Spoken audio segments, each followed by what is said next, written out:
किसी न किसी रूप में भारतीयों के द्वारा या भारत के प्रति अपार प्रेम रखने वालों के द्वारा विश्व के हर कोने में यह हमारा तिरंगा आन बान शान के साथ लहरा रहा है। मैं विश्व भर में फैले हुए भारत प्रेमियों को, भारतीयों को आजादी के इस अमृत महोत्सव की बहुत बहुत बधाई देता हूं। आज का ये दिवस ऐतिहासिक दिवस है। एक पुण्य पड़ाव, एक नई राह, एक नए संकल्प और नए सामर्थ्य के साथ कदम बढ़ाने का ये शुभ अवसर है।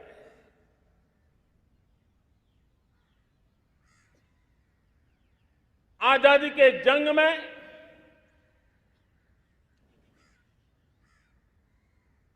गुलामी का पूरा कालखंड संघर्ष में बीता है। हिंदुस्तान का कोई कोना ऐसा नहीं था, कोई काल ऐसा नहीं था जब देशवासियों ने सैकड़ों सालों तक गुलामी के खिलाफ जंग न किया हो, जीवन न खपाया हो, यातनाएं न झेली हो, आहुति न दी हो। आज हम सब देशवासियों के लिए ऐसे हर महापुरुष को, हर त्यागी को, हर बलिदानी को नमन करने का अवसर है, उनका ऋण स्वीकार करने का अवसर है और उनका स्मरण करते हुए उनके सपनों को जल्द से जल्द पूरा करने का संकल्प लेने का भी अवसर है।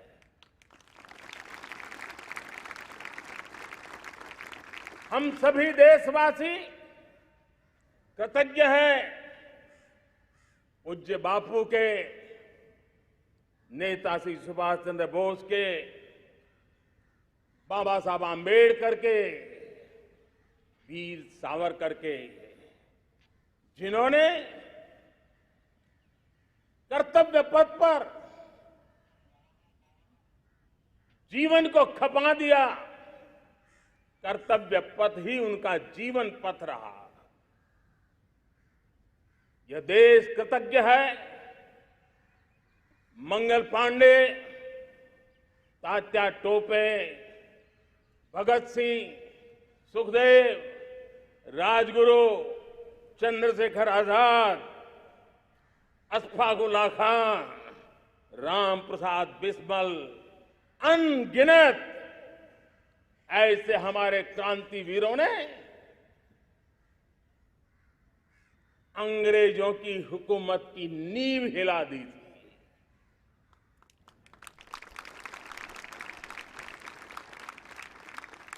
यह राष्ट्र कृतज्ञ है उन वीरांगनाओं के लिए, रानी लक्ष्मीबाई हो, झलकारी बाई, दुर्गा भाभी, रानी गाइदिन्लियो, रानी चेन्नम्मा, बेगम हजरत महल, वेलू निचियार।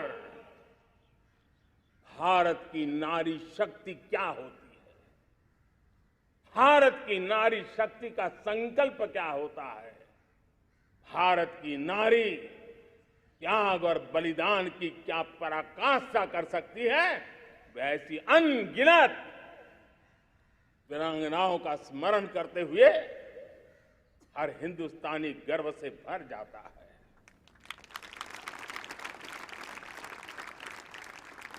आजादी का जंग भी लड़ने वाले और आजादी के बाद देश बनाने वाले भी, डॉक्टर राजेंद्र प्रसाद जी हो, नेहरू जी हो, सरदार वल्लभ भाई पटेल, श्यामा प्रसाद मुखर्जी, लाल बहादुर शास्त्री, दीनदयाल उपाध्याय, जयप्रकाश नारायण, राम मनोहर लोहिया, आचार्य विनोबा भावे, नानाजी देशमुख, सुब्रमण्यम भारती, अनगिनत ऐसे महापुरुषों को आज नमन करने का अवसर है।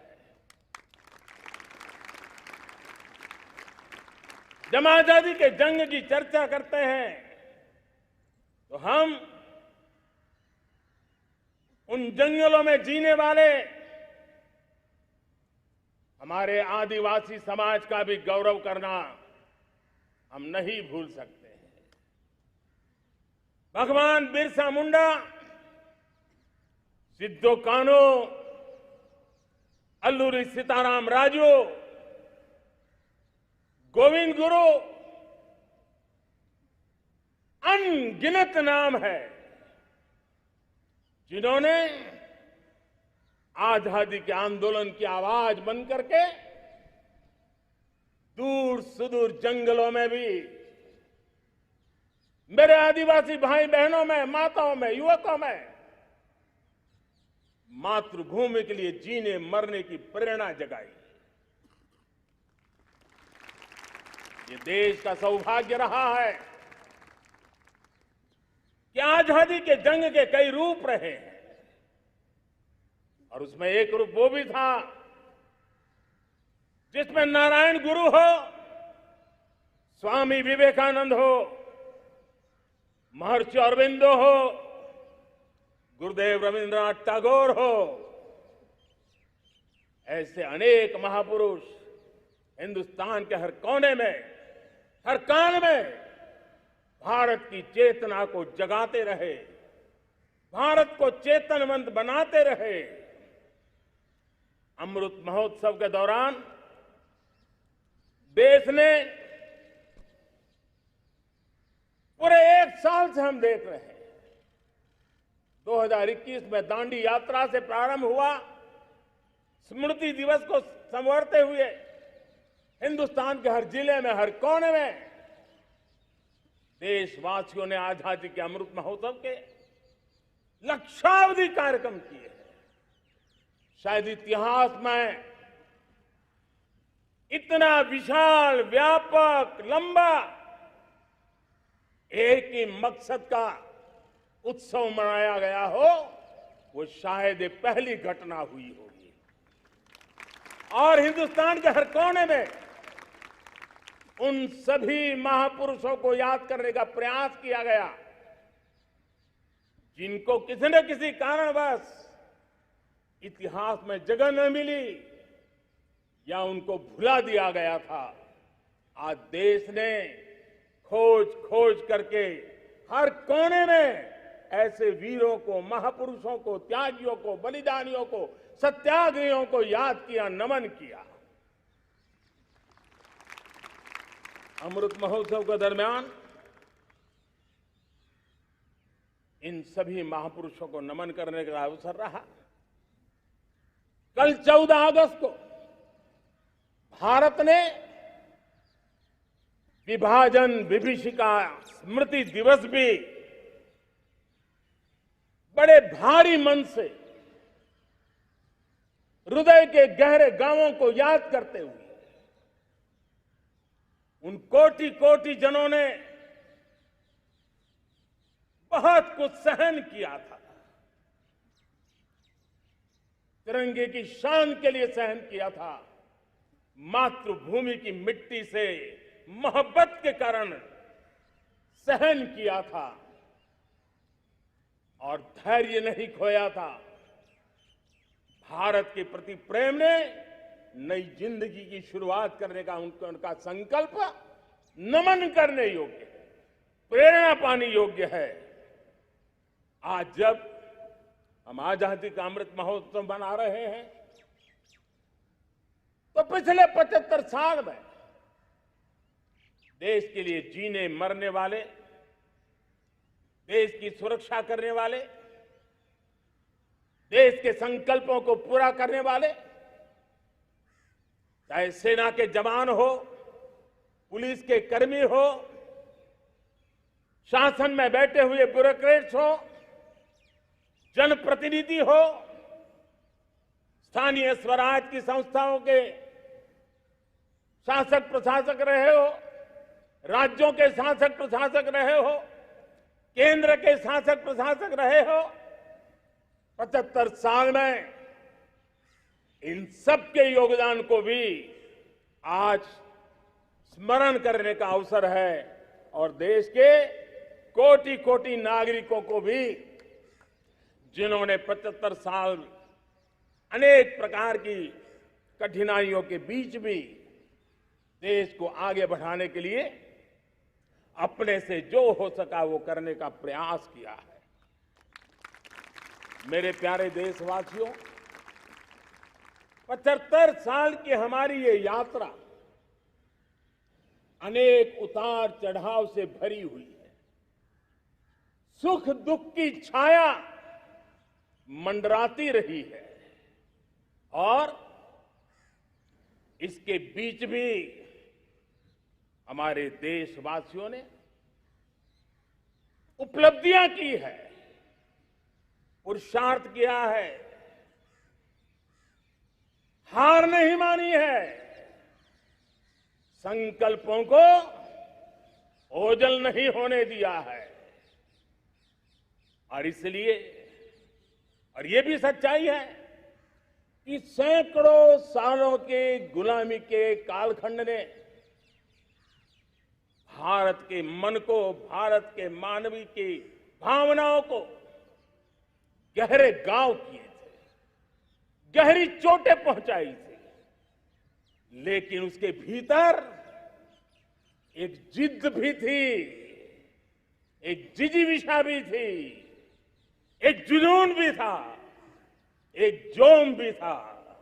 और उसके कारण अभावों के बीच में भी, उपहास के बीच में भी, और जब आजादी का जंग अंतिम चरण में था तो देश को डराने के लिए, निराश करने के लिए, हताश करने के लिए सारे उपाय किए गए थे।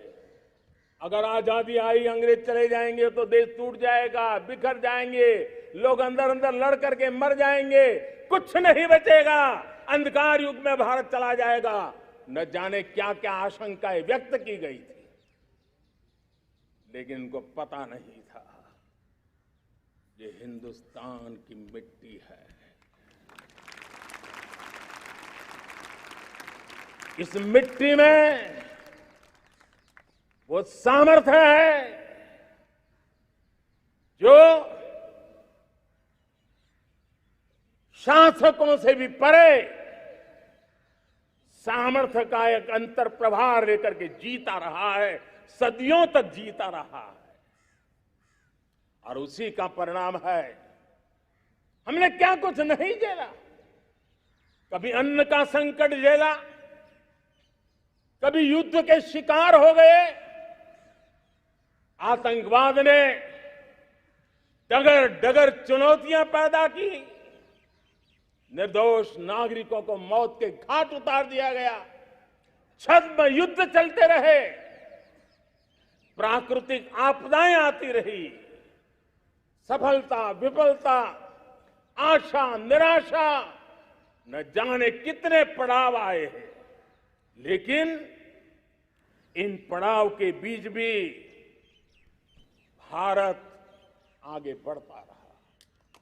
भारत की विविधता, जो औरों को भारत के लिए बोझ लगती थी, वो भारत की विविधता ही भारत की एक अनमोल शक्ति है, शक्ति का एक अटूट प्रवाह है। और दुनिया को पता नहीं था कि भारत के पास एक इनहेरेंट सामर्थ्य है, एक संस्कार सरिता है, एक मन मस्तिष्क का विचारों का बंधन है, और वो है भारत लोकतंत्र की जननी है, मदर ऑफ डेमोक्रेसी है। और जिनके जहन में लोकतंत्र होता है, वे जब संकल्प करके चल पड़ते हैं, वो सामर्थ्य दुनिया की बड़ी बड़ी सल्तनतों के लिए भी संकट का काल लेकर के आती है। ये मदर ऑफ डेमोक्रेसी, ये लोकतंत्र की जननी हमारे भारत ने सिद्ध कर दिया कि हमारे पास ये एक अनमोल सामर्थ्य है। मेरे प्यारे देशवासियों, 75 साल की यात्रा में आशाएं, अपेक्षाएं, उतार चढ़ाव सब कुछ के बीच में हर एक के प्रयास से हम जहां तक पहुंच पाए थे, पहुंचे थे। और 2014 में देशवासियों ने मुझे दायित्व दिया। आजादी के बाद जन्मा हुआ मैं पहला व्यक्ति था जिसको लाल किले से देशवासियों का गौरवगान करने का अवसर मिला था।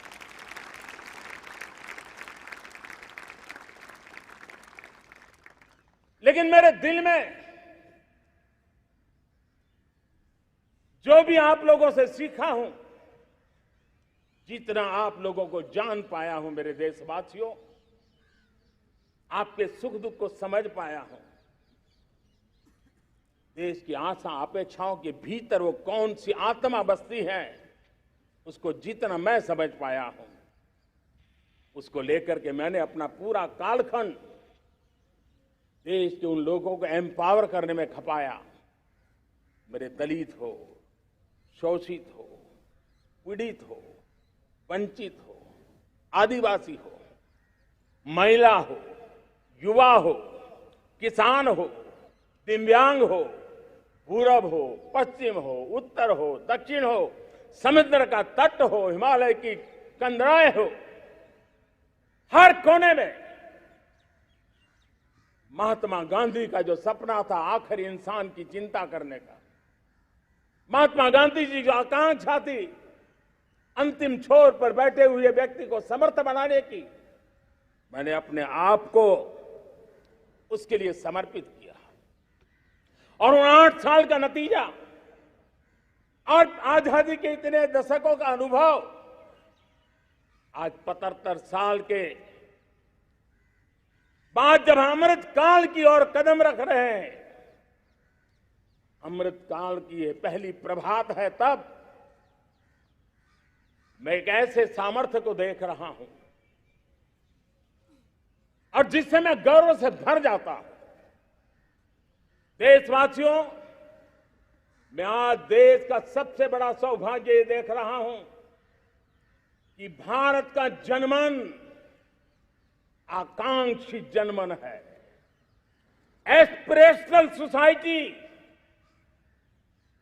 किसी भी देश की बहुत बड़ी अमानत होती है और हमें गर्व है कि आज हिंदुस्तान के हर कोने में, हर समाज के हर वर्ग में, हर तबके में आकांक्षाएं उफान पर है। देश का हर नागरिक चीजें बदलना चाहता है, बदलते देखना चाहता है, लेकिन इंतजार करने को तैयार नहीं है, अपनी आंखों के सामने देखना चाहता है, कर्तव्य से जुड़ करके करना चाहता है, वो गति चाहता है, वो प्रगति चाहता है।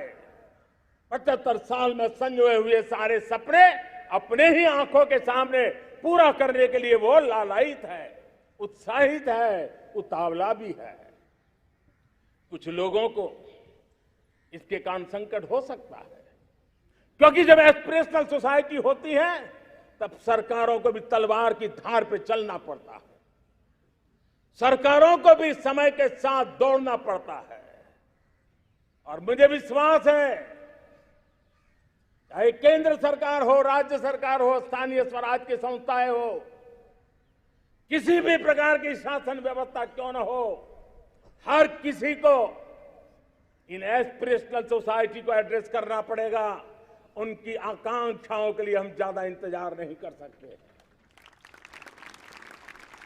हमारे इस एस्पिरेशनल सोसाइटी ने लंबे अरसे तक इंतजार किया है, लेकिन अब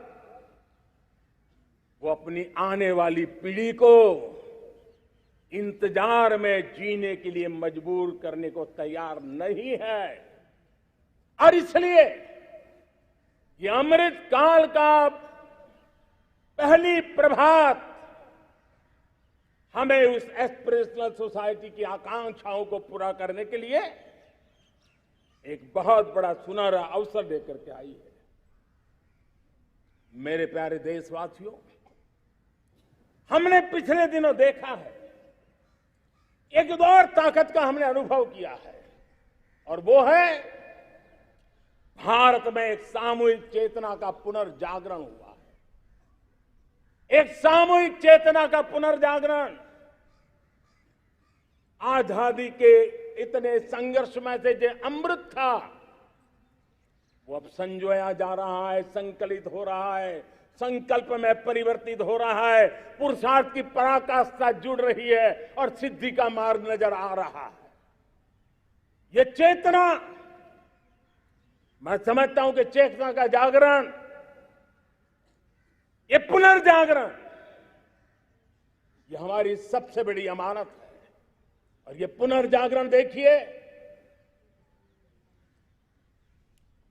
10 अगस्त तक लोगों को पता तक नहीं होगा शायद कि देश के भीतर कौन सी ताकत है, लेकिन पिछले 3 दिन से जिस प्रकार से तिरंगे झंडे को लेकर के, तिरंगा की यात्रा लेकर के देश चल पड़ा है, बड़े बड़े सोशल साइंस के एक्सपर्ट्स वे भी शायद कल्पना नहीं कर सकते कि मेरे भीतर के अंदर कितने, मेरे देश के भीतर कितना बड़ा सामर्थ्य है, एक तिरंगे झंडे ने दिखा दिया है।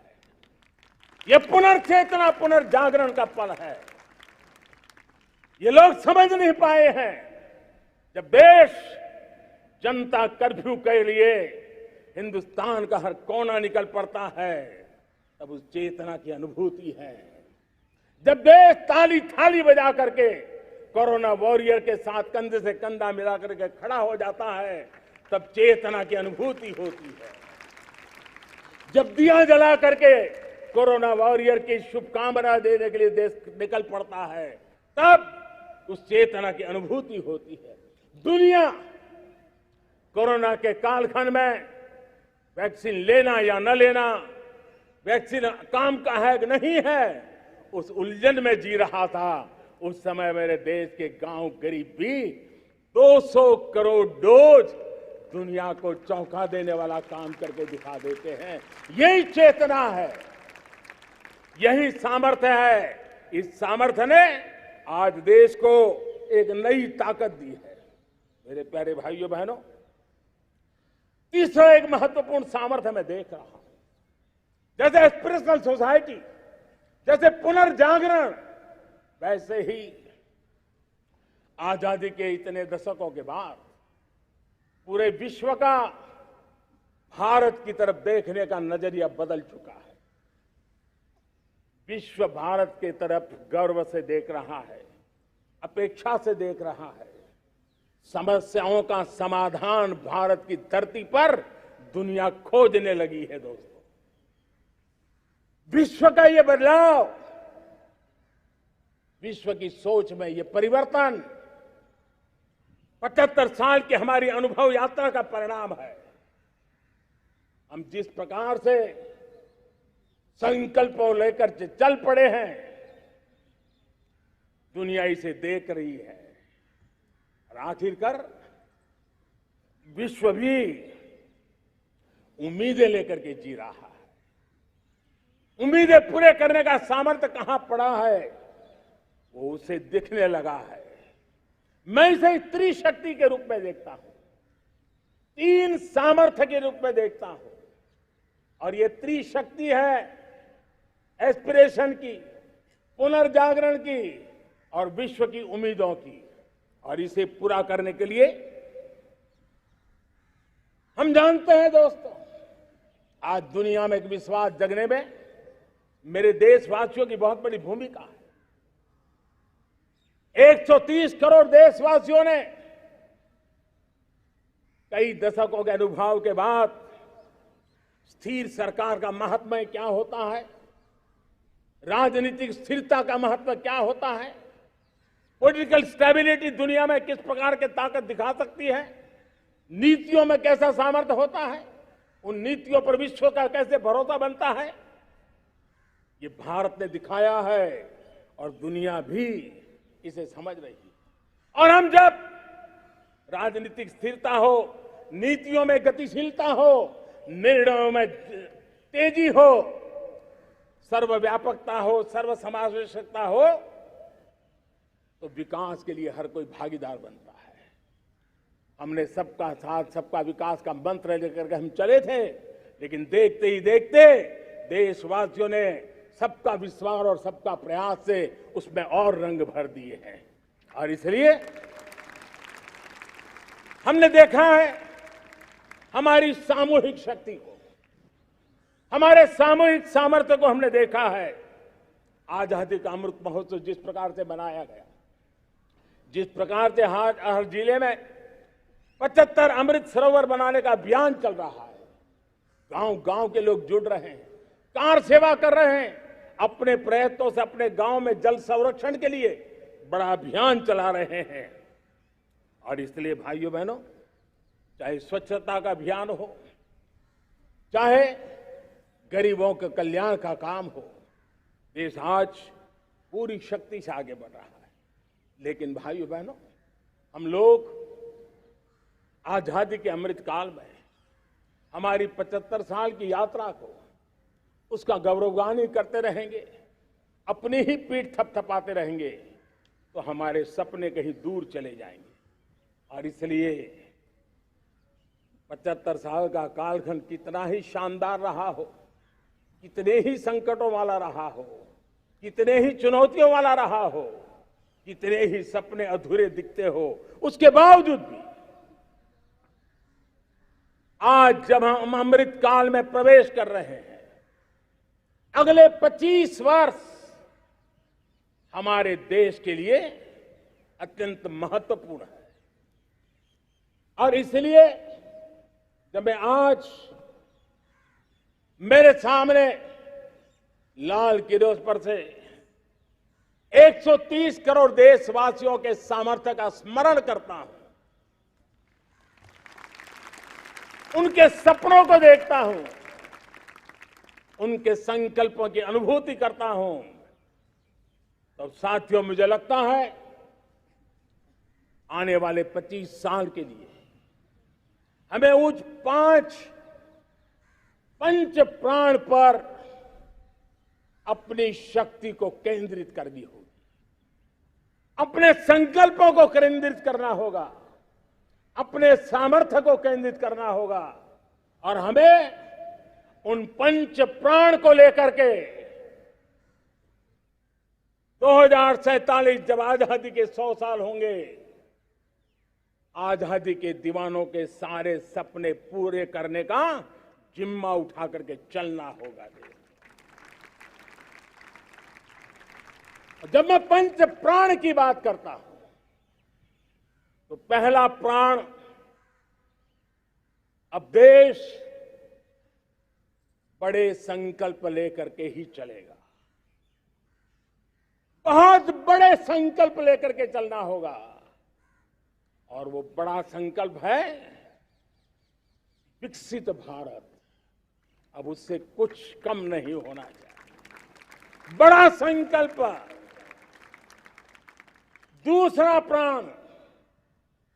दूसरा प्राण है किसी भी कोने में हमारे मन के भीतर, हमारे आदतों के भीतर गुलामी का एक भी अंश अगर भी अभी भी है, तो उसको किसी भी हालत में बचने नहीं देना। अब 100% 100% सैकड़ों साल की गुलामी ने जहां हमें जकड़ कर रखा है, हमें हमारे मनोभाव को बांध करके रखा हुआ है, हमारी सोच में विकृतियां पैदा करके रखी है, हमें गुलामी की छोटी सी छोटी चीज भी कहीं नजर आती है, हमारे भीतर नजर आती है, हमारे आसपास नजर आती है, हमें उससे मुक्ति पानी ही होगी। ये हमारा दूसरी प्राण शक्ति है। तीसरी प्राण शक्ति,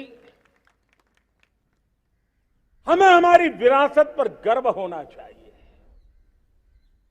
हमारी विरासत के प्रति, क्योंकि यही विरासत है जिसने कभी भारत को स्वर्णिम काल दिया था, और यही विरासत है जो समयानुकूल परिवर्तन करने की आदत रखती है। यही विरासत है जो काल बाह्य छोड़ती रही है, नित्य नूतन स्वीकारती रही है। और इसलिए इस विरासत के प्रति हमें गर्व होना चाहिए। चौथा प्राण,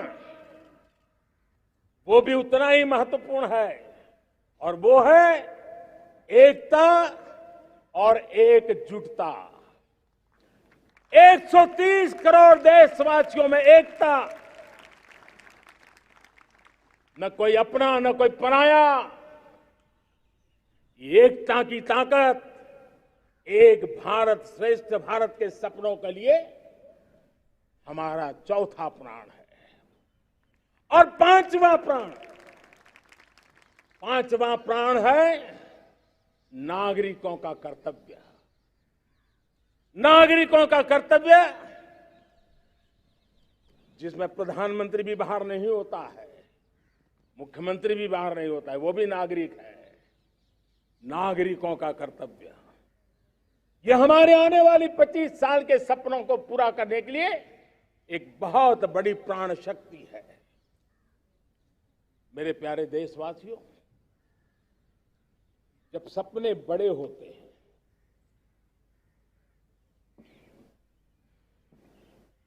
जब संकल्प बड़े होते हैं, तो पुरुषार्थ भी बहुत बड़ा होता है, शक्ति भी बहुत बड़ी मात्रा में जुट जाती है। अब कोई कल्पना कर सकता है कि देश 40-42 के कालखंड को याद कीजिए, देश उठ खड़ा हुआ था। किसी ने हाथ में झाड़ू लिया था, किसी ने तकली ली थी, किसी ने रेंटिया लिया था, किसी ने सत्याग्रह का मार्ग चुना था, किसी ने संघर्ष का मान चुना था, किसी ने क्रांति की वीरता का रास्ता चुना था। लेकिन संकल्प बड़ा था, आजादी। और ताकत देखिए, बड़ा संकल्प था तो आजादी लेके रहे। हम आजाद हो गए। अगर संकल्प छोटा होता, सीमित होता, तो शायद आज भी संघर्ष करने के दिन चालू रहते। लेकिन संकल्प बड़ा था तो हमने हासिल भी किया। मेरे प्यारे देशवासियों, अब आज जब अमृत काल की पहली प्रभात है, तो हमें इस 25 साल में विकसित भारत बना के रहना है, अपनी आंखों के सामने। और जो 20, 22, 25 साल के नौजवान मेरे देश के मेरे सामने हैं, मेरे देश के नौजवानों, जब देश आजादी के 100 साल मनाएगा, तब आप 50-55 के हुए होंगे। मतलब आपके जीवन का ये स्वर्णिम काल, आपकी उम्र के ये 25-30 साल भारत के सपनों को पूरा करने का काल है। आप संकल्प लेकर के मेरे साथ चल पड़िए साथियों, तिरंगे झंडे की शपथ लेकर के चल पड़िए। हम सब पूरी ताकत से लगे आए। बड़ा संकल्प, मेरा देश विकसित देश होगा, डेवलप कंट्री होगा, विकास के हर पैरामीटर में हम मानव केंद्रीय व्यवस्था को विकसित करेंगे। हमारे केंद्र में मानव होगा, हमारे केंद्र में के मानव की आशा आकांक्षाएं होगी। हम जानते हैं भारत जब बड़े संकल्प करता है तो करके भी दिखाता है। जब मैंने यहां स्वच्छता की बात कही थी मेरे पहले भाषण में, देश चल पड़ा, जिससे जहां हो सका स्वच्छता की ओर आगे बढ़ा और गंदगी के प्रति नफरत एक स्वभाव बनता गया। यही तो देश है जिसने इसको करके दिखाया है और कर भी रहा है, आगे भी कर रहा है। यही तो देश है जिसने वैक्सीनेशन, दुनिया दुविधा में थी, 200 करोड़ का लक्ष्य पार कर लिया, समय सीमा में कर लिया, पुराने सारे रिकॉर्ड तोड़ के कर लिया। ये देश कर सकता है। हमने तय किया था देश को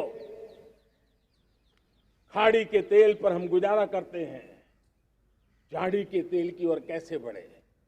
10% इथेनॉल ब्लेंडिंग का सपना बड़ा लगता था, पुराना इतिहास बताता था संभव नहीं है, लेकिन समय से पहले 10% इथेनॉल ब्लेंडिंग करके देश ने इस सपने को पूरा कर दिया। भाइयों बहनों, 2.5 करोड़ लोगों को इतने कम समय में बिजली कनेक्शन पहुंचाना छोटा काम नहीं था, देश ने करके दिखाया। लाखों परिवारों के घर में जल से नल, नल से जल, नल से जल पहुंचाने का काम आज देश तेज गति से कर रहा है। खुले में शौच से मुक्ति भारत के अंदर आज संभव हो पाया है। मेरे प्यारे देशवासियों, अनुभव कहता है कि एक बार हम सब संकल्प लेकर के चल पड़े तो हम निर्धारित लक्ष्यों को पार कर सकते हैं। रिन्यूएबल एनर्जी का लक्ष्य हो, देश में नए मेडिकल कॉलेज बनाने का इरादा हो, डॉक्टरों की तैयारी करवानी हो, हर क्षेत्र में पहले से गति बहुत बड़ी है। और इसलिए मैं कहता हूं अब आने वाले 25 साल बड़े संकल्प के हो। यही हमारा प्राण, वही हमारा प्रण भी होना चाहिए। दूसरी बात मैंने कही है, उस प्राण शक्ति की मैंने चर्चा की है कि गुलामी की मानसिकता। देश की सोचिए भाइयों, कब तक दुनिया हमें सर्टिफिकेट बांटती रहेगी? कब तक दुनिया के सर्टिफिकेट पर हम गुजारा करेंगे? क्या हम अपने मानक नहीं बनाएंगे? क्या 130 करोड़ का देश अपने मानकों को पार करने के लिए पुरुषार्थ नहीं कर सकता है? हमें किसी भी हालत में औरों के जैसा दिखने की कोशिश करने की जरूरत नहीं है। हम जैसे हैं वैसे, लेकिन सामर्थ्य के साथ खड़े होंगे, ये हमारा मिजाज होना चाहिए। हमें गुलामी से मुक्ति चाहिए। हमारे मन के भीतर दूर दूर 7 समंदर के नीचे भी गुलामी का तत्व नहीं बच रहना चाहिए। और मैं आशा देखता हूं जिस प्रकार से नई राष्ट्रीय शिक्षा नीति बनी है, जिस मंथन के साथ बनी है, कोटि कोटि लोगों के विचार प्रवाह को संकलित करते हुए बनी है, और भारत की धरती की जमीन से जुड़ी हुई शिक्षा नीति बनी है। रसकस हमारी धरती के मिले हैं। हमने जो कौशल्य पर बल दिया है, ये एक ऐसा सामर्थ्य है जो हमें गुलामी से मुक्ति की ताकत देगा। हमने देखा है कभी कभी तो हमारी टैलेंट भाषा के बंधनों में बन जाती है। यह गुलामी की मानसिकता का परिणाम है। हमें हमारे देश की हर भाषा पे गर्व होना चाहिए। वो हमें भाषा आती हो या ना आती हो, लेकिन मेरे देश की भाषा है, मेरे पूर्वजों ने दुनिया को दी हुई ये भेंट सौगात है, हमें गर्व होना चाहिए। मेरे साथियों, आज डिजिटल इंडिया का रूप हम देख रहे हैं, स्टार्टअप देख रहे हैं। कौन लोग हैं? ये वो टैलेंट है जो टियर 2, टियर 3 सिटी में किसी गांव गरीब के परिवार में बसे हुए लोग हैं।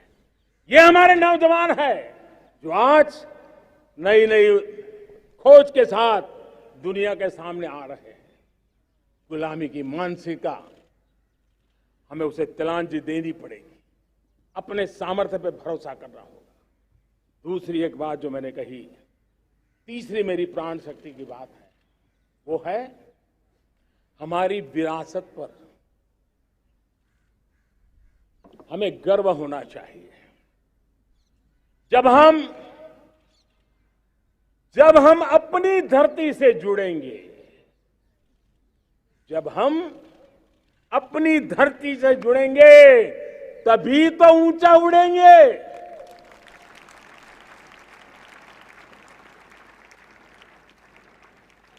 और जब हम ऊंचा उड़ेंगे तो हम विश्व को भी समाधान दे पाएंगे।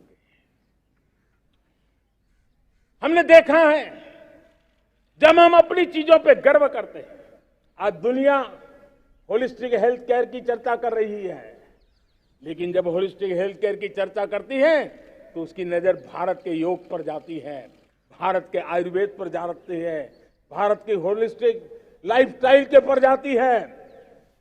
ये हमारी विरासत है, हम जो दुनिया को दे रहे हैं। दुनिया आज उससे प्रभावित हो रही है। अब हमारी ताकत देखिए, हम वो लोग हैं जो प्रकृति के साथ जीना जानते हैं, प्रकृति को प्रेम करना जानते हैं। आज विश्व पर्यावरण की जो समस्याओं से जूझ रहा है, हमारे पास वो विरासत है। ग्लोबल वार्मिंग की समस्याओं के समाधान का रास्ता हम लोगों के पास है, हमारे पूर्वजों ने दिया हुआ है। जब हम लाइफस्टाइल की बात करते हैं, एनवायरमेंट फ्रेंडली लाइफस्टाइल की बात करते हैं, हम लाइफ मिशन की बात करते हैं, तो दुनिया का ध्यान आकर्षित करते हैं। हमारे पास ये सामर्थ्य है। हमारा बड़ा धान, मोटा धान, मिलेट, हमारे यहां तो घर घर की चीज रही है। ये हमारी विरासत है। हमारे छोटे किसानों के परिश्रम से छोटी छोटी जमीन के टुकड़ों में फलने फूलने वाली हमारे धान। आज दुनिया अंतर्राष्ट्रीय स्तर पर मिलेट ईयर मनाने के लिए आगे बढ़ रही है। मतलब हमारी विरासत को आज दुनिया, हम उस पर गर्व करना सीखे। हमारे पास दुनिया को बहुत कुछ देना है। हमारे फैमिली वैल्यूज, विश्व के सामाजिक तनाव की जब चर्चा हो रही है, व्यक्तिगत तनाव की चर्चा होती है तो लोगों को योग दिखता है, सामूहिक तनाव की बात होती है तब भारत की पारिवारिक व्यवस्था दिखती है। संयुक्त परिवार की एक पूंजी सदियों से हमारी माताओं बहनों के त्याग बलिदान के कारण परिवार नाम की जो व्यवस्था विकसित हुई, ये हमारी विरासत है। इस विरासत पर हम गर्व कैसे करें? हम तो वो लोग हैं जो जीव में भी शिव देखते हैं। हम वो लोग हैं जो नर में नारायण देखते हैं। हम वो लोग हैं जो नारी तो नारायणी कहते हैं। हम वो लोग हैं जो पौधे में परमात्मा देखते हैं।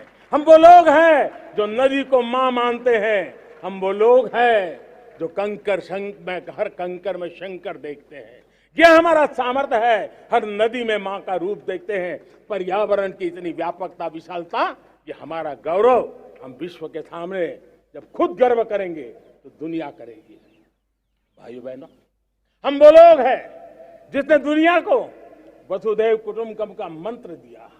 हम वो लोग हैं जो दुनिया को कहते हैं एकम सत विप्रहा बदो वदंती। आज जो होलियर देन दाव का जो संकट चल रहा है, तुझसे बड़ा मैं हूं, ये जो तनाव का कारण बना हुआ है, दुनिया को एकम सत विप्रा बहुधा वदंती का ज्ञान देने वाली विरासत हमारे पास है। जो कहते हैं सत्य एक है, जानकार लोग उसको अलग अलग तरीके से कहते हैं। ये गौरव हमारा है। हम लोग हैं जो कहते हैं यत पिंडे तत् ब्रह्मांडे। कितनी बड़ी सोच है। जो ब्रह्मांड में है वो हर जीव मात्र में है। यत पिंडे तत् ब्रह्मांडे, ये कहने वाले हम लोग हैं। हम वो लोग हैं जिसने दुनिया का कल्याण देखा है। हम जन कल्याण से जग कल्याण के राही रहे हैं। जन कल्याण से जग कल्याण की राह पर चलने वाले हम लोग जब दुनिया की कामना करते हैं तब कहते हैं सर्वे अपि सुखिनः सन्तु सर्वे सन्तु निरामया। सबके सुख की बात, सबके आरोग्य की बात करना, यह हमारी विरासत है। और इसलिए हम बड़ी शान के साथ हमारी इस विरासत का गर्व करना सीखें। ये प्राण शक्ति है हमारी, जो हमें 25 साल के सपनों पूरा करने के लिए जरूरी है। उसी प्रकार से मेरे प्यारे देशवासियों, एक और महत्वपूर्ण विषय है एकता, एकजुटता। इतने बड़े देश को, उसकी विविधता को हमें सेलिब्रेट करना है। इतने पंथ, परंपराएं, ये हमारे आन बान शान है। कोई नीचा नहीं, कोई ऊंचा नहीं है, सब बराबर है। कोई मेरा नहीं, कोई पराया नहीं, सब अपने हैं। ये भाव एकता के लिए बहुत जरूरी है। घर में भी एकता की नींव तभी रखी जाती है जब बेटे बेटी एक समान हो। अगर बेटे बेटी एक समान नहीं होंगे तो एकता के मंत्र नहीं गूंज सकते हैं। जेंडर इक्वलिटी हमारी एकता के लिए पहली शर्त।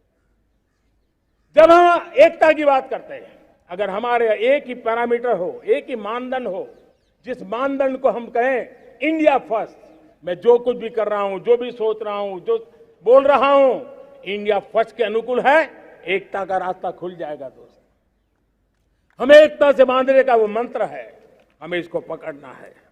मुझे पूरा विश्वास है कि हम समाज के अंदर ऊंच नीच के भेदभावों से, मेरे तेरे के भेदभावों से हम सब की पुजारी बने।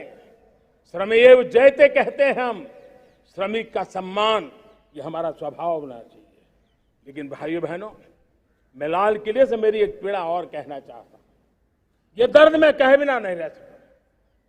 मैं जानता हूं कि शायद लाल किले का विषय नहीं हो सकता है, लेकिन मेरे भीतर का दर्द मैं कहां कहूंगा। देशवासियों के सामने नहीं कहूंगा तो कहां कहूंगा। और वो है,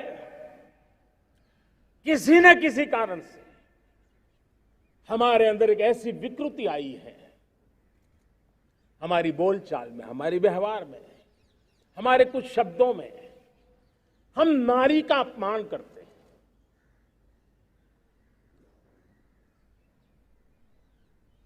क्या हम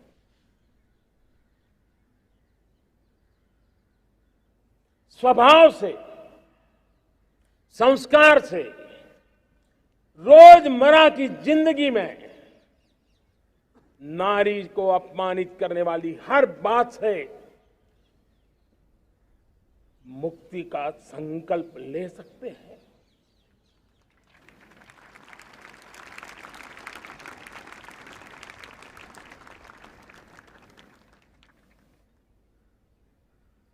नारी का गौरव राष्ट्र के सपने पूरे करने में बहुत बड़ी पूंजी बनने वाला है। यह सामर्थ्य मैं देख रहा हूं और इसलिए मैं इस बात का आग्रही हूं। मेरे प्यारे देशवासियों, मैं 5वीं प्राण शक्ति की बात करता हूं और वो 5वीं प्राण शक्ति है नागरिक का कर्तव्य। दुनिया में जिन जिन देशों ने प्रगति की है, जिन जिन देशों ने कुछ अचीव किया है, व्यक्तिगत जीवन में भी जिसने अचीव किया है, कुछ बातें उभर करके सामने आती हैं। एक, अनुशासित जीवन। दूसरा, कर्तव्य के प्रति समर्पण। व्यक्ति की जीवन की सफलता हो, समाज की हो, परिवार की हो, राष्ट्र की हो, ये मूलभूत मार्ग है, ये मूलभूत प्राण शक्ति है। और इसलिए हमें कर्तव्य पर बल देना ही होगा। यह शासन का काम है कि बिजली 24 घंटे पहुंचाने के लिए प्रयास करे, लेकिन ये नागरिक का कर्तव्य है कि जितनी ज्यादा यूनिट बिजली बचा सकते बचाएं। हर खेत में पानी पहुंचाना सरकार की जिम्मेवारी है, सरकार का प्रयास है, लेकिन पर ड्रॉप मोर क्रॉप, पानी बचाते हुए आगे बढ़ना, मेरे हर खेत से आवाज उठनी चाहिए।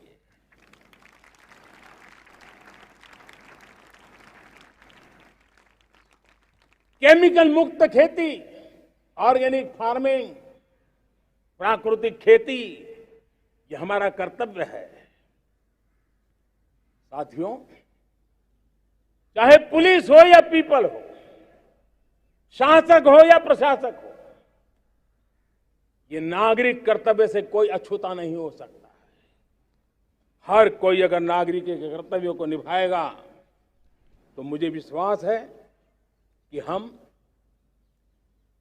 इच्छित लक्ष्य को प्राप्त करने में समय से पहले सिद्धि प्राप्त कर सकते हैं। मेरे प्यारे देशवासियों, आज महर्षि अरविंदो की जन्म जयंती भी है। मैं उस महापुरुष के चरणों में नमन करता हूं, लेकिन हमें उस महापुरुष को याद करना होगा जिन्होंने कहा था, स्वदेशी से स्वराज, स्वराज से सुराज। ये उनका मंत्र है। हम सबको सोचना होगा कि हम कब तक दुनिया के और लोगों पर निर्भर रहेंगे। क्या हमारे देश का अन्न की आवश्यकता हो, हम आउटसोर्स कर सकते हैं क्या? जब देश ने तय कर लिया कि हमारा पेट हम खुद भरेंगे, देश ने करके दिखाया कि नहीं दिखाया? एक बार संकल्प लेते हैं तो होता है दोस्त। और इसलिए आत्मनिर्भर भारत, ये हर नागरिक का, हर सरकार का, समाज की हर इकाई का ये दायित्व बन जाता है। ये आत्मनिर्भर भारत, ये सरकारी एजेंडा, सरकारी कार्यक्रम नहीं है। ये समाज का जन आंदोलन है जिसे हमें आगे बढ़ाना है। मेरे साथियों, आज जब ये बात हमने सुनी, आजादी के 75 साल के बाद जिस आवाज को सुनने के लिए हमारे कान तरस रहे थे, 75 साल के बाद वो आवाज सुनाई दी है। 75 साल के बाद लाल किले पर से तिरंगे को सलामी देने का काम पहली बार मेड इन इंडिया तोप ने किया है। कौन हिंदुस्तानी होगा जिसको ये बात, एक आवाज उसे नई प्रेरणा, ताकत नहीं देगी? और इसलिए मेरे प्यारे भाई बहनों, मैं आज मेरे देश के सेना के जवानों का हृदय से अभिनंदन करना चाहता हूं। मेरी आत्मनिर्भर की बात को संगठित स्वरूप में, साहस के स्वरूप में मेरी सेना के जवानों ने, सेना नायकों ने जिस जिम्मेवारी के साथ कंधे पे उठाया है, मैं उनको जितनी सैल्यूट करूं उतनी कम है दोस्तों। उनको आज मैं सलाम करता हूं, क्योंकि सेना का जवान मौत को मुट्ठी में लेकर के चलता है। मौत और जिंदगी के बीच में कोई फासला ही नहीं होता है, और तब बीच में वो डट करके खड़ा होता है। और वो मेरा सेना का जवान तय करे कि हम 300 ऐसी चीजों अब लिस्ट करते हैं जो हम विदेश से नहीं लाएंगे हमारे देश की। ये संकल्प छोटा नहीं है। मुझे इस संकल्प में भारत के आत्मनिर्भर भारत के उज्जवल भविष्य के वो बीज मैं देख रहा हूं जो इस सपने को वटवृक्ष में परिवर्तित करने वाले हैं। सैल्यूट, सैल्यूट मेरे सेना के अधिकारियों को, सैल्यूट।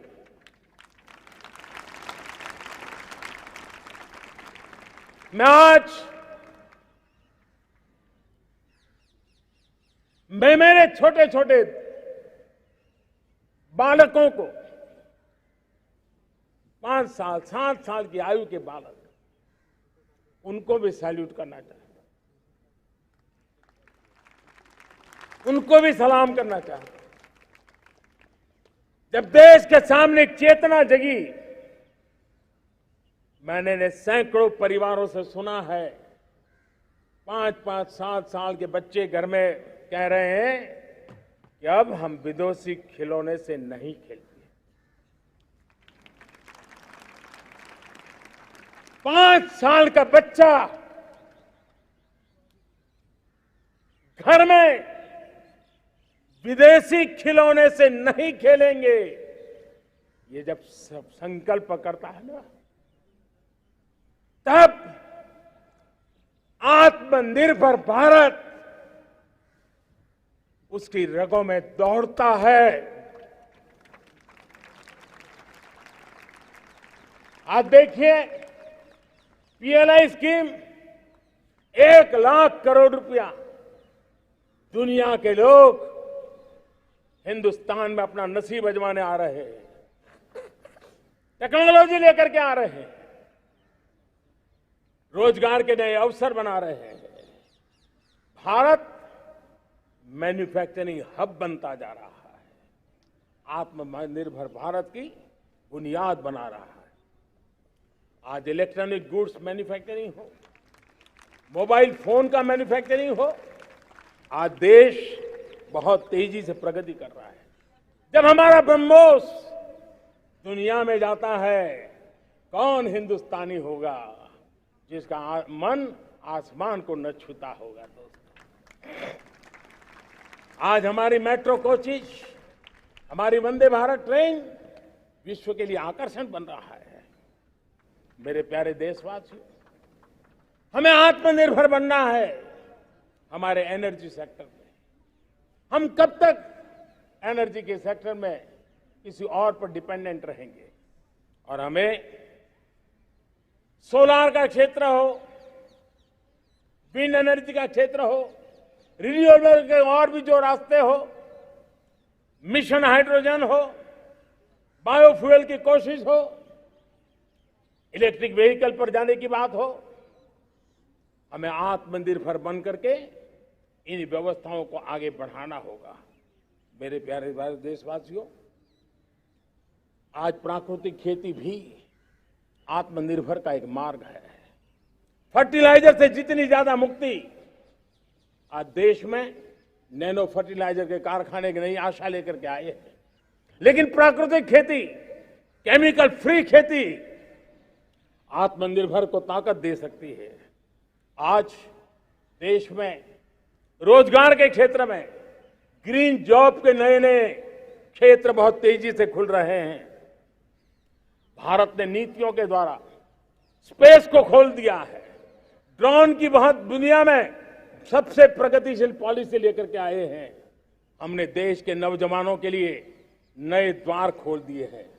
मेरे प्यारे भाइयों बहनों, मैं प्राइवेट सेक्टर को भी आह्वान करता हूं, आइए हमें विश्व में छा जाना है। आत्मनिर्भर भारत का यह भी सपना है कि दुनिया को भी जो आवश्यकताएं हैं उसको पूरा करने में भारत पीछे नहीं जाएगा। हमारे लघु उद्योग हो, सूक्ष्म उद्योग हो, कुटीर उद्योग हो, जीरो डिफेक्ट जीरो इफेक्ट हमें उस करके हमें दुनिया में जाना होगा। हमें स्वदेशी पर गर्व करना होगा। मेरे प्यारे देशवासियों, हम बार बार लाल बहादुर शास्त्री जी को याद करते हैं। जय जवान जय किसान का उनका मंत्र आज भी देश के लिए प्रेरणा है।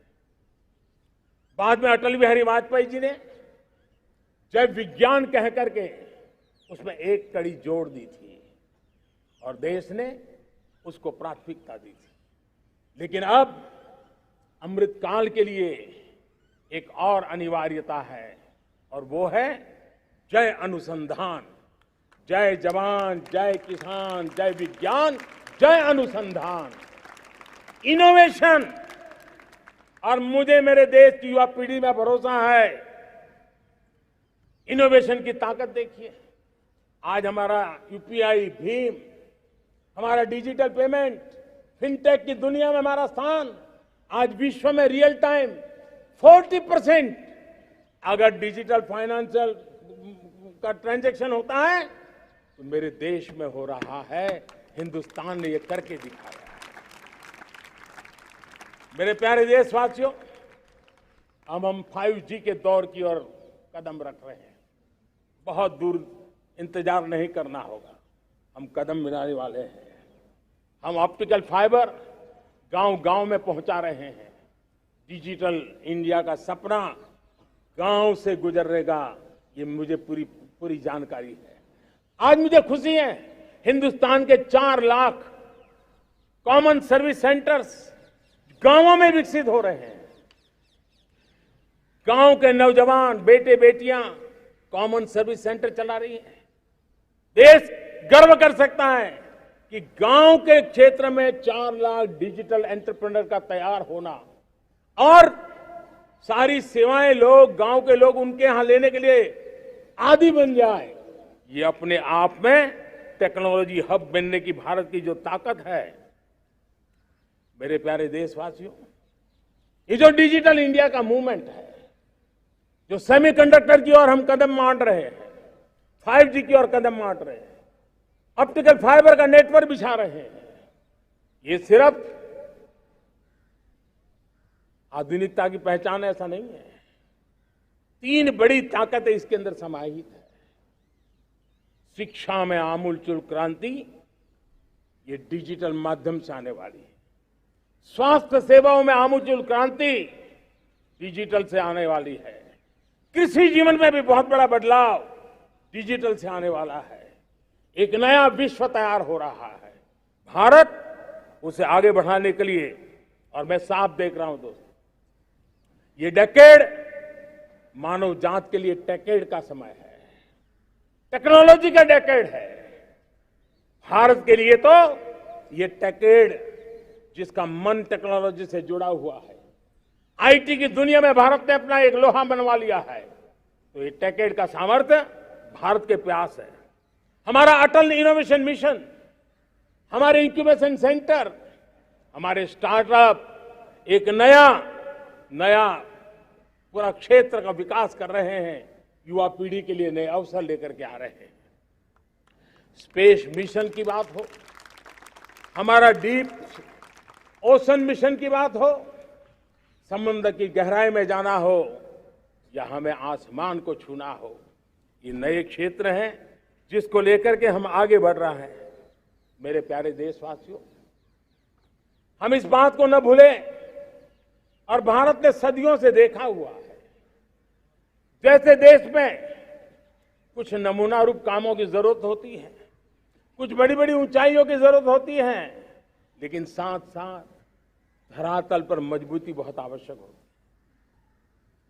भारत की आर्थिक विकास की संभावनाएं धरातल की मजबूती से जुड़ी हुई है, और इसलिए हमारे छोटे किसान, उनका सामर्थ्य, हमारे छोटे उद्यमी, उनका सामर्थ्य, हमारे लघु उद्योग, कुटीर उद्योग, सूक्ष्म उद्योग, रेहड़ी पटरी वाले लोग, घरों में काम करने वाले लोग, ऑटो रिक्शा चलाने वाले लोग, बस सेवाएं देने वाले लोग, ये समाज का जो सबसे बड़ा तबका है, इसका सामर्थ्यवान होना भारत के सामर्थ्य की गारंटी है। और इसलिए हमारी आर्थिक विकास की ये जो मूलभूत जमीनी ताकत है, उस ताकत को सर्वाधिक बल देने की दिशा में हमारा प्रयास चल रहा है। मेरे प्यारे देशवासियों, हमारे पास 75 साल का अनुभव है। हमने 75 साल में कई सारी सिद्धियां भी प्राप्त की हैं। हमने 75 साल के अनुभव में नए सपने भी संजोए हैं, नए संकल्प भी लिए हैं। लेकिन अमृतकाल के लिए हमारे मानव संसाधन का ऑप्टिमम आउटकम कैसे हो, हमारी प्राकृतिक संपदा का ऑप्टिमम आउटकम कैसे हो, इस लक्ष्य को लेकर के हमें चलना है। और तब मैं पिछले कुछ सालों से अनुभव से कहना चाहता हूं, आपने देखा होगा आज अदालत के अंदर देखिए, हमारी वकील के क्षेत्र में काम करने वाले हमारी नारी शक्ति किस ताकत के साथ नजर आ रही है। आप ग्रामीण क्षेत्र में जनप्रतिनिधि के रूप में देखिए, हमारी नारी शक्ति किस मिजाज से, समर्पित भाव से अपनी गांवों की समस्याओं को सुलझाने में लगी हुई है। आज ज्ञान का क्षेत्र देख लीजिए, विज्ञान का क्षेत्र देख लीजिए, हमारे देश की नारी शक्ति सिरमौर नजर आ रही है। आज हम पुलिस पे देखें, हमारी नारी शक्ति लोगों की सुरक्षा की जिम्मेवारी उठा रही है। हम जीवन के हर क्षेत्र में देखें, खेलकूद का मैदान देखें या युद्ध की भूमि देखें, भारत की नारी शक्ति एक नए सामर्थ्य, नए विश्वास के साथ आगे आ रही है।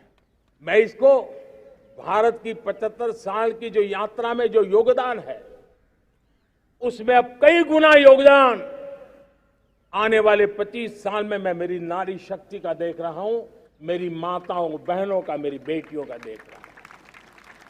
और इसलिए ये सारे हिसाब किताब से ऊपर है, सारे आपके पैरामीटर से अतिरिक्त है। हम इस पर जितना ध्यान देंगे, हम जितने ज्यादा अवसर हमारी बेटियों को देंगे, जितनी सुविधाएं हमारी बेटियों के लिए केंद्रित करेंगे, आप देखना वो हमें बहुत कुछ लौटा करके देगी। वो देश को इस ऊंचाई पर ले जाएगी। इस अमृत काल में जो सपने पूरे करने में जो मेहनत लगने वाली है, अगर हमारी नारी शक्ति की मेहनत जुड़ जाएगी, व्यापक रूप से जुड़ जाएगी, तो हमारी मेहनत कम होगी, हमारा समय सीमा भी कम हो जाएगी, हमारे सपने और तेजस्वी होंगे, और ओजस्वी होंगे, और दैदीप्यमान होंगे। और इसलिए आइए साथियों, हम जिम्मेवारियों को लेकर आगे बढ़े। मैं आज भारत के संविधान के निर्माताओं का भी धन्यवाद करना चाहता हूं, तो उन्होंने जो हमें फेडरल स्ट्रक्चर दिया है, उसके स्पिरिट को बनाते हुए, उसकी भावनाओं का आदर करते हुए हम कंधे से कंधा मिला करके इस अमृत काल में चलेंगे, तो सपने साकार होकर के रहेंगे। कार्यक्रम भिन्न हो सकते हैं, कार्यशैली भिन्न हो सकती है, लेकिन संकल्प भिन्न नहीं हो सकते। राष्ट्र के लिए सपने भिन्न नहीं हो सकते। आइए हम एक ऐसे युग के अंदर आगे बढ़े। मुझे याद है, जब मैं गुजरात का मुख्यमंत्री था, केंद्र में हमारे विचार की सरकार नहीं थी, लेकिन मेरे गुजरात में हर जगह पे मैं एक ही मंत्र लेके चलता था कि भारत के विकास के लिए गुजरात का विकास, भारत का विकास हम कहीं पर भी हो, हम सबके मन मस्तिष्क में रहना चाहिए। हमारे देश के कई राज्य हैं जिन्होंने देश को आगे बढ़ाने में बहुत भूमिका अदा की है, नेतृत्व किया है, कई क्षेत्रों में उदाहरण काम किए हैं। ये हमारे फेडरलिज्म को ताकत देते हैं। लेकिन आज समय की मांग है कि हमें कोऑपरेटिव फेडरलिज्म के साथ साथ कोऑपरेटिव कॉम्पिटिटिव फेडरलिज्म की जरूरत है। हमें विकास की स्पर्धा की जरूरत है। हर राज्य को लगना चाहिए वो राज्य आगे निकल गया, मैं इतनी मेहनत करूंगा, मैं आगे निकल जाऊंगा। उसने ये 10 अच्छे काम किए हैं, मैं 15 अच्छे काम करके दिखाऊंगा। उसने 3 साल में पूरा किया है, मैं 2 साल में करके दिखाऊंगा। हमारे राज्यों के बीच में, हमारी सर्विस, सरकार की सभी इकाइयों के बीच में वो स्पर्धा का वातावरण चाहिए जो हमें विकास की नई ऊंचाइयों पर ले जाने के लिए प्रयास करे। मेरे प्यारे देशवासियों, इस 25 वर्ष का अमृत काल के लिए जब हम चर्चा करते हैं, तब मैं जानता हूं चुनौतियां अनेक हैं, मर्यादाएं अनेक हैं, मुसीबतें भी हैं, बहुत कुछ है। हम इसको कम नहीं आंकते हैं, रास्ते खोजते हैं, लगातार कोशिश कर रहे हैं, लेकिन दो विषयों को तो मैं यहां आज चर्चा करना चाहता हूं। चर्चा अनेक विषयों पर हो सकती है, लेकिन मैं अभी समय की सीमा के कारण दो विषयों पर चर्चा करता हूं। और मैं मानता हूं हमारे इन सारी चुनौतियों को कारण, विकृतियों के कारण, बीमारियों के कारण इस 25 साल का अमृतकाल, उस पर शायद अगर हमने समय रहते नहीं चेते, समय रहते समाधान नहीं किए, तो वो ये विकराल रूप ले सकते हैं। और इसलिए मैं सबकी चर्चा न करते हुए दो पर जरूर चर्चा करना चाहता हूं। एक है भ्रष्टाचार, दूसरा है भाई भतीजावाद, परिवारवाद। भारत जैसे लोकतंत्र में जहां लोग गरीबी से जूझ रहे हैं, जब ये तरफ से देखते हैं कि एक तरफ वो लोग हैं जिनके पास रहने के लिए जगह नहीं है, दूसरी तरफ वो तरफ लोग हैं जिनको अपना चोरी किया हुआ माल रखने के लिए जगह नहीं है, ये स्थिति अच्छी नहीं है। और इसलिए हमें भ्रष्टाचार के खिलाफ पूरी ताकत से लड़ना है। पिछले 8 वर्षों में डायरेक्ट बेनिफिट ट्रांसफर के द्वारा, आधार, मोबाइल, इन सारे आधुनिक व्यवस्थाओं का उपयोग करते हुए 2 लाख करोड़ रुपए जो गलत हाथों में जाते थे, उसको बचा करके देश की भलाई के लिए काम लगाने में हम सफल हुए हैं। जो लोग पिछली सरकारों में बैंकों को लूट लूट करके भाग गए, उनकी संपत्तियां जब्त कर करके वापस लाने की कोशिश कर रहे हैं। कईयों को जेलों में जीने के लिए मजबूर करके रखा हुआ है। हमारी कोशिश है जिन्होंने देश को लूटा है उनको लौटाना पड़े, वो स्थिति हम पैदा करेंगे। भाइयों बहनों, अब भ्रष्टाचार के खिलाफ मैं साफ देख रहा हूं कि हम एक निर्णायक कालखंड में कदम रख रहे हैं। बड़े बड़े चमरबंदी भी बच नहीं पाएंगे। इस मिजाज के साथ भ्रष्टाचार के खिलाफ एक निर्णायक कालखंड में अब हिंदुस्तान कदम रख रहा है। और मैं लाल किले की प्राचीर से बड़ी जिम्मेवारी के साथ कह रहा हूं। और इसलिए भाइयों बहनों, भ्रष्टाचार दीमक की तरह देश को खोखला कर रहा है। मुझे इसके खिलाफ लड़ाई लड़नी है, लड़ाई को तेज करना है, निर्णायक मोड़ पे लेकर के ही जाना है। तब मेरे 130 करोड़ देशवासी, आप मुझे आशीर्वाद दीजिए, आप मेरा साथ दीजिए। मैं आज आपसे साथ मांगने आया, आपका सहयोग मांगने आया हूं, ताकि मैं इस लड़ाई को लड़ पाऊं, इस लड़ाई को देश जीत पाए और सामान्य नागरिक की जिंदगी भ्रष्टाचार ने तबाह करके रखी हुई है। मैं मेरे इन सामान्य नागरिक की जिंदगी को फिर से शान बान शान के लिए जीने के लिए रास्ता बनाना चाहता हूं। और इसलिए मेरे प्यारे देशवासियों, ये चिंता का विषय है कि आज देश में भ्रष्टाचार के प्रति नफरत तो दिखती है, व्यक्त भी होती है, लेकिन कभी कभी भ्रष्टाचारियों के प्रति उदारता बरती जाती है। किसी भी देश में ये शोभा नहीं देगा। और कई लोग तो इतनी बेशर्मी तक चले जाते हैं कि कोर्ट में सजा हो चुकी हो, भ्रष्टाचारी सिद्ध हो चुका हो, जेल जाना तय हो चुका हो, जेल गुजार रहे हो, उसके बावजूद भी उनका महिमा मंडन करने में लगे रहते हैं, उनकी शान शौकत में लगे रहते हैं, उनकी प्रतिष्ठा बनाने में लगे रहते हैं। अगर जब तक समाज में गंदगी के प्रति नफरत नहीं होती है, स्वच्छता की चेतना जगती नहीं है। जब तक भ्रष्टाचार और भ्रष्टाचारी के प्रति नफरत का भाव पैदा नहीं होता है, सामाजिक रूप से उसको नीचा देखने के लिए मजबूर नहीं करते, तब तक एक मानसिकता खत्म होने वाली नहीं है। और इसलिए भ्रष्टाचार के प्रति भी और भ्रष्टाचारियों के प्रति भी हमें बहुत जागरूक होने की जरूरत है। दूसरी एक चर्चा मैं करना चाहता हूं, भाई भतीजावाद। और जब मैं भाई भतीजावाद, परिवारवाद की बात करता हूं तो लोगों को लगता है मैं सिर्फ राजनीतिक क्षेत्र की बात करता हूं। जी नहीं, दुर्भाग्य से राजनीतिक क्षेत्र की उस बुराई ने हिंदुस्तान की हर संस्थाओं में परिवारवाद को पोषित कर दिया है। परिवारवाद हमारी अनेक संस्थाओं को अपने में लपेटे हुए है और उसके कारण मेरे देश की टैलेंट को नुकसान होता है, मेरे देश के सामर्थ्य को नुकसान होता है। जिनके पास अवसर की संभावनाएं हैं वो परिवारवाद, भाई भतीजे के बाद बाहर रह जाता है।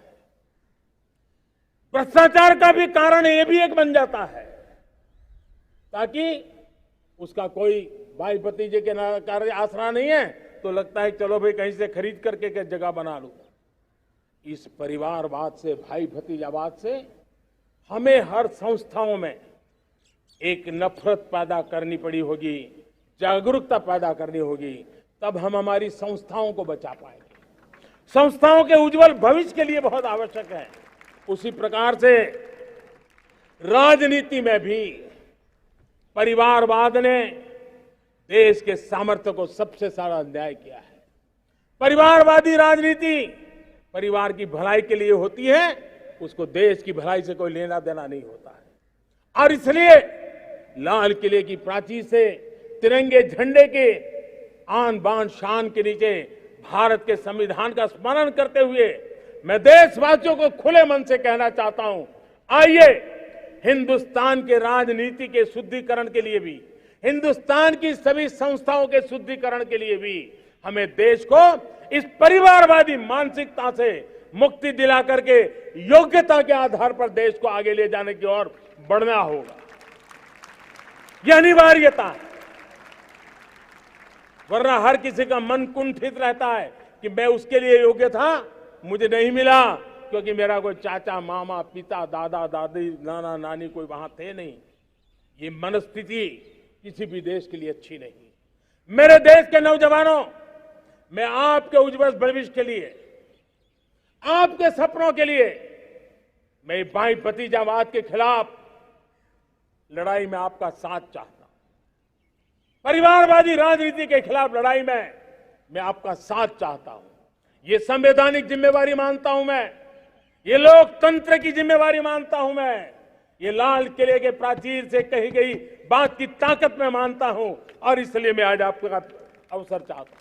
हमने देखा पिछले दिनों खेलों में, ऐसा तो नहीं है कि देश के पास पहले प्रतिभाएं नहीं रही होंगी, ऐसा तो नहीं है कि खेलकूद की दुनिया में हिंदुस्तान के नौजवान, हमारे बेटे बेटियां कुछ कर नहीं सकते, लेकिन सिलेक्शन भाई भतीजेवाद की चैनल से गुजरते थे और उसके कारण वो खेल के मैदान तक, उस देश तक तो पहुंच जाते थे।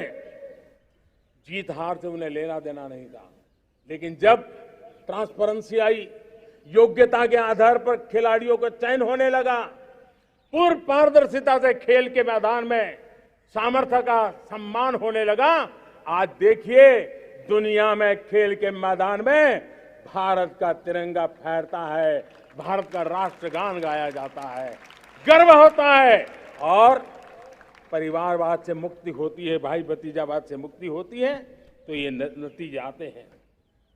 मेरे प्यारे देशवासियों, ये ठीक है, चुनौतियां बहुत हैं। अगर इस देश के सामने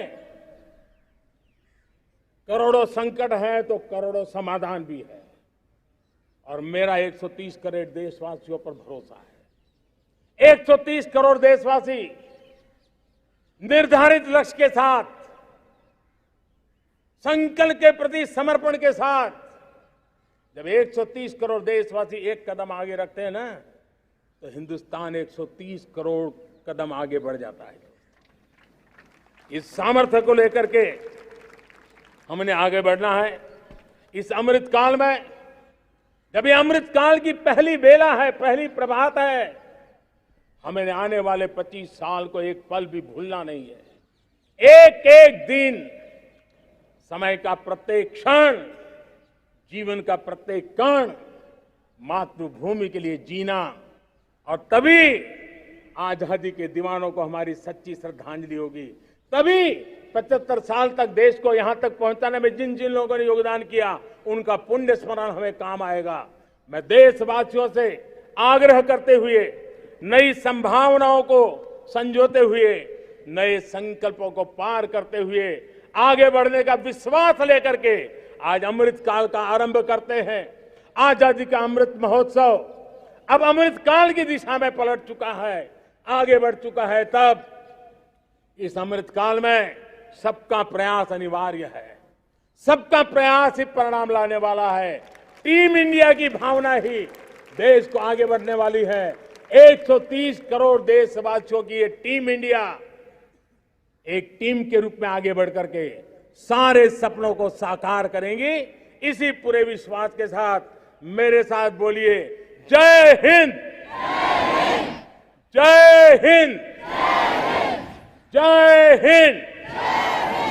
भारत माता की, भारत माता की, भारत माता की। वंदे वंदे वंदे। बहुत बहुत धन्यवाद।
धन्यवाद माननीय प्रधानमंत्री जी, देश से आलोकित आपके संबोधन के लिए और भारत की नई जय यात्रा का मार्ग प्रशस्त करने के लिए बहुत बहुत धन्यवाद।